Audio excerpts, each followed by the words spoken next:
Hey, this is part two of my opinion on how a Sailor Moon Redub should be done.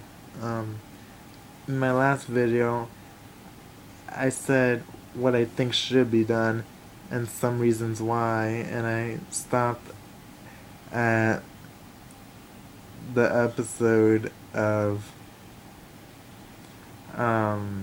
what happened in the past as far as the anime series goes. Mm, Saying that I would talk about the final battle in this video. Now, just before I do that, I forgot to mention one episode that wasn't not dubbed in the English dub, and it talks about Minako, which is Sailor Venus, while she was busy in London 6 months before she met the girls as in Sailor Moon and the rest of the girls. And this was while she was going solo as Sailor V, following the Dark Kingdom there. She came across a crime in progress one day, and the robber grabbed the little girl, and that robber turned out to be a Dark Kingdom monster. And Katrina was a friend of hers, um, and Katrina was an Interpol officer in England, and she jumped in the middle of Katrina trying to catch her, the Dark Kingdom monster, and managed to save the little girl. And they became close to the point where Minako adored Katrina like an older sister. Katrina taught her English. She lived there for a while happily. She met this guy named Alan that she fell in love with. And she introduced Katrina to the guy, and Minako never told Alan how she felt, so Katrina and Alan, when they met, they fell in love. And then one day, there was a trap set up for Sailor V, and Minako walked into it, not knowing that a grenade would set off an explosion in the warehouse. And the episode shows that she got injured when she escaped. Like, she was all beat up, which I guess for guys couldn't handle back then because the episode wasn't dubbed. But then again, I can understand why it wasn't dubbed, considering that they were targeting ages 6 and up when the original ages of the series was 13 and up, or 14 and up. That they show Sailor V there injured, holding her arm,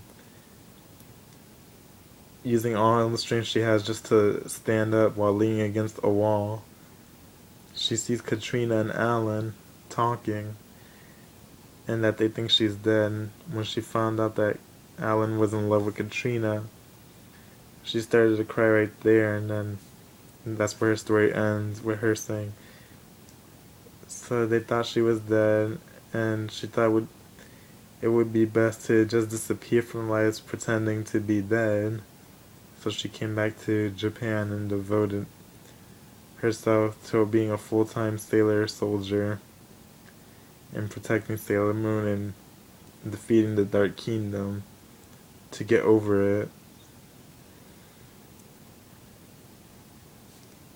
But she wishes them the best.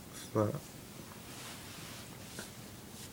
And then there's the final battle, which, talking about these two episodes, makes me feel like, wow, they show guys get physical in Dragon Ball Z, but they won't show when a girl gets physical. Because in the first episode of the final battle, 4 of Sailor Moon's friends, meaning all 4 Sailor Senshi, die. And in some violent ways, I'll let you know right now. Like Sailor Jupiter, the villains that go and attack them at this point capture her. She uses her attack, and it creates an explosion, one that creates an iceberg right underneath Sailor Jupiter.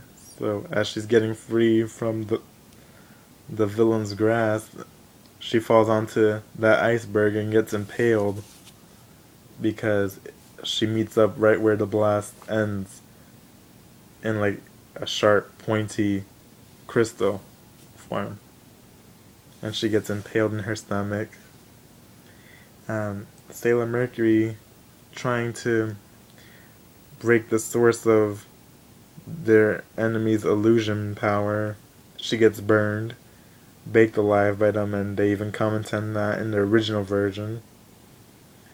Sailor Venus, she dies in an explosion, but rather than getting stabbed by an iceberg, I think her neck just breaks and she's dead, hanging on what's left of the enemy's arm. And Mars dies in an explosion after getting burned herself a bit. And defeating the last of the enemies by sacrificing her what's left of her energy. And then there's the last battle where it includes the deaths of Prince Endymion and Queen Beryl and Sailor Moon herself, which they show Prince Endymion electrocute Sailor Moon with a rose. They show him grab her by the neck, electrocute her, and throw her. They show him slice her with a sword. They even show him kick her. And she heals him with the star pendant, saying that she doesn't want to fight him.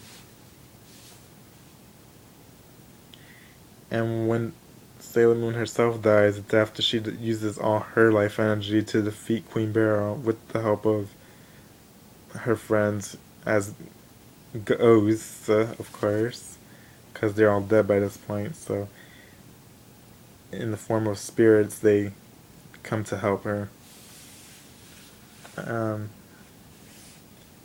And then they all get revived, and they don't remember being Sailor Soldiers, but they still have all the items since they continue living from the point which they died. So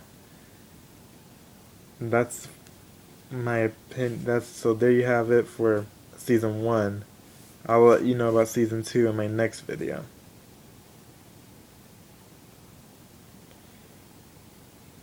And these are reasons why a redub needs to be done, why it should be done.